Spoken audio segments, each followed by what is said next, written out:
you people again about guitars. I'm Big Al. I'm on Facebook as Big Al Guitar Player. I've been getting quite a few queries lately about why I don't sell the guitars I build, and I thought, well, here's one I've just completed, which is more or less the culmination of all my guitar making philosophy I've garnered over the last few years. And yeah, well, I actually had about 5 or 6 guitars I've built, and each one I've built. Yeah, it all started, I guess, you know, when I built a guitar for my son, which is going back a ways, but I'll show you it. My son played an electric band, so he wanted something with a Floyd Rose and all the gear on it, and he wanted me to build one with him, and I said, great, but let's build 2, and therefore I can make all the mistakes on my one, and your one will be okay. Well, this is the one I built for myself, and it actually works really well. It's all mahogany and maple, and it kind of got me playing again. I played for a living for quite a few years when I was younger, and kind of walked away when I had a family.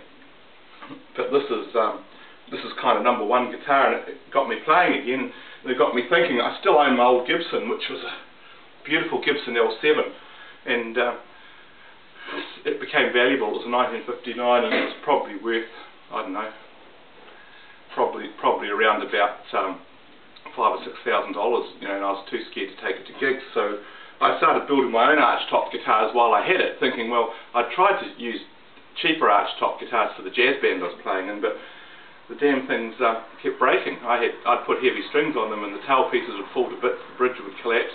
I'd take it back to the guitar shop, and they'd say, oh, well, it's not supposed to have heavy strings. So I thought, well, that's no use to me, because I like heavy strings.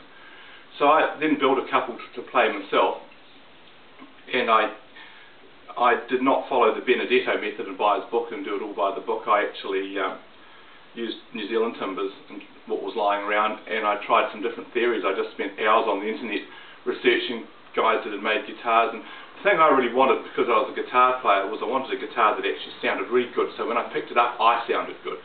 And a lot of guitars for sale, and a lot of guitar makers were going on ad infinitum about how wonderful and the inlays were in their guitars, and the bird timber, and the lovely look, and the fiddlebacks and all that.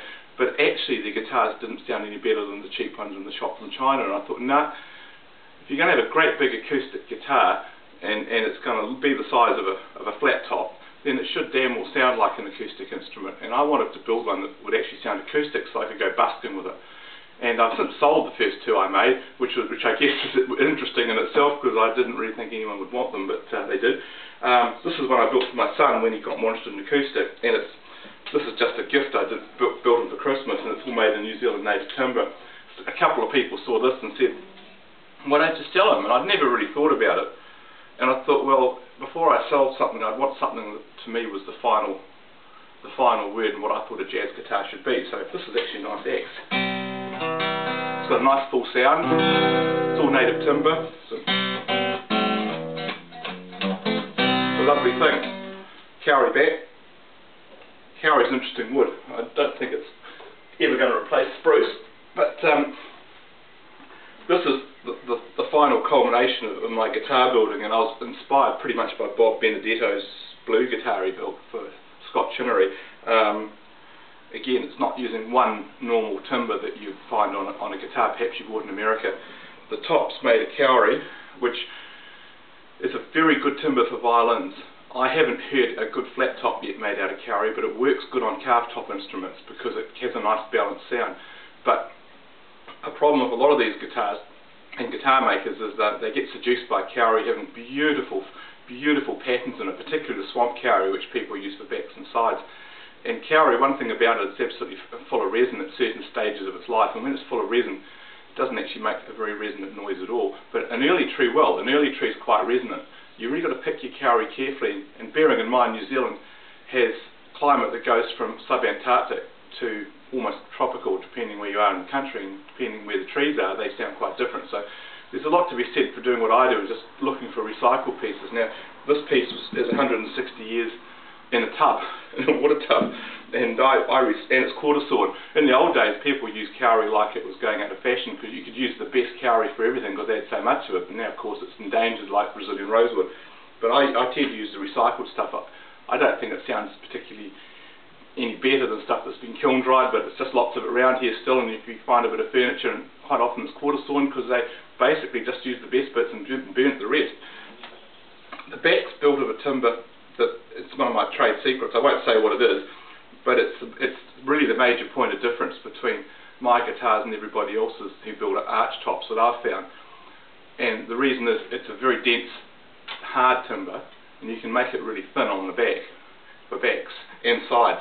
And what I've discovered with it is, a lot of guitar makers say you can't actually, it doesn't really matter what you use for backs and sides, which I think is not true. And I know Bob Benedetto says the same thing, and I'll go with him because he really knows what he's talking about. And I always use the comparison when I'm talking to people about how I build my guitars, is a guitar is basically a drum with strings across the top. And you can make the drum like a big steel petrol drum, or you can make the drum out of wood like an oak barrel you use for putting whiskey in. Now if you were to cut the bottoms and tops out of both, put a skin over them, they'd sound totally different. And this is kind of the logic I use for this. And this has actually made this guitar sound a lot fuller in the voice than a normal arch top guitar that might have a maple back or something like that. This is actually, I think, one of the major steps forward in the design. I should turn the amp on. I'll just go over and turn my amp on while I'm doing that. I'm going to play it acoustically, but I use the holes here mainly because it's not an active part of the top, so it's not being used to generate sound. It's also closer to your ear, so you can hear it better. And a lot of the trouble with arch tops are the ear holes are primarily covered by the pickguard and by your arm, so it's not really ergonomic. The ear hole came about from the fiddle. In the fiddle, there was never anything obscuring the ear holes. But on a guitar, you kind of want to have a hole somewhere near where you can hear it, and it's not being hindered by anything, so I've always gone for that. And as an acoustic guitar, this has got a nice boomy sound, to the extent you can actually feel the back moving against your tummy. You might have to lose weight to play this, I think, so it's got a bit of clear space there.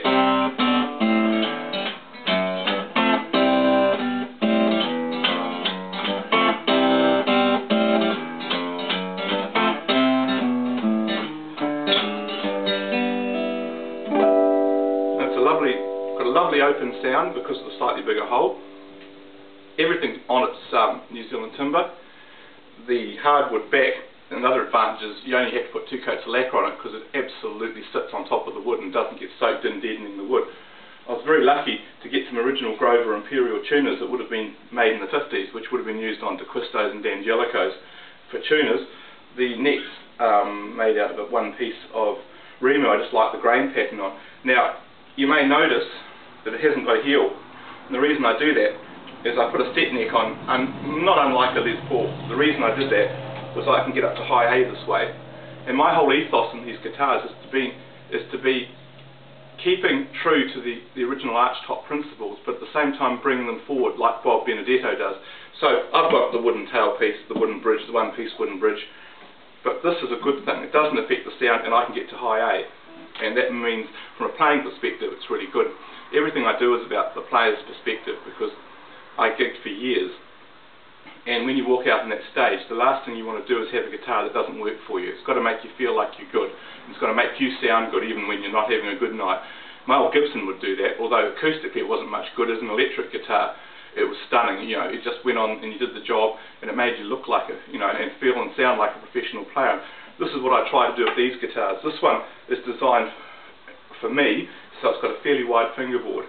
The wide fingerboard works for me because I've got bigger fingers, and I noticed today a lot of the guitars got very narrow fingerboards, which may be an indication they're aiming at younger people to play the guitars, or maybe at an Asian market where people have got smaller hands. But if you're gigging, what you really want for me is a wide neck, so I don't get caught up playing those major 7th chords where they're quite cramped. So I like to have a bit of space. I also like to have them wide and deep, because mechanically you can't actually play with a closed fist. It's easier to play with an open hand like that. You get much more leverage and more accuracy, which is why classical guitars are the way they are. So I've kind of gone back to a slightly bigger size neck and a slightly thicker neck. And most people go, oh, it's big and it's thick. After 5 minutes they're saying, I want a guitar like this because I can play it easier, and it's very true. Electrically, it's very much classic jazz guitar. And it just gives you that normal sort of jazz, the classic jazz humbucker sort of sound.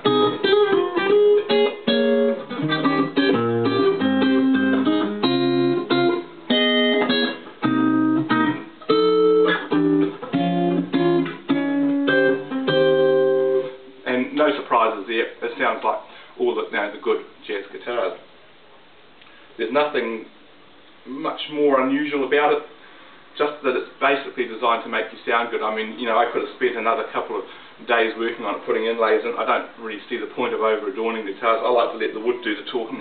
That's a nice piece of wood, and I like to do a little bit of sunbursting just to tie it all in, but I've got maple bindings on it because they can stand a bit of damage and being hit. So yeah, I'm very much into utilitarian guitars. I've actually got enough timber left to build 3 of these. And if you like what you hear and you're interested, you can contact me through Big Al Guitar Player on Facebook, or through Tui Teka on eBay, because I sell a lot of guitars and cameras and stuff on eBay. But this is a move in a new direction. I never really intended to make them for sale, but people are buying them now, whether I want to sell them or not. They're asking me. So if someone wants something that's absolutely unique, native New Zealand timbers, and has been done paying full respect to the history of these guitars, but trying to take them a stage further for the future, contact me. And I'm also on southernphotos.net. I'm at southernphotos@paradise.net.New Zealand. So southernphotosparadise.net.New Zealand. I'll go out playing something. Might as well. What am I going to play?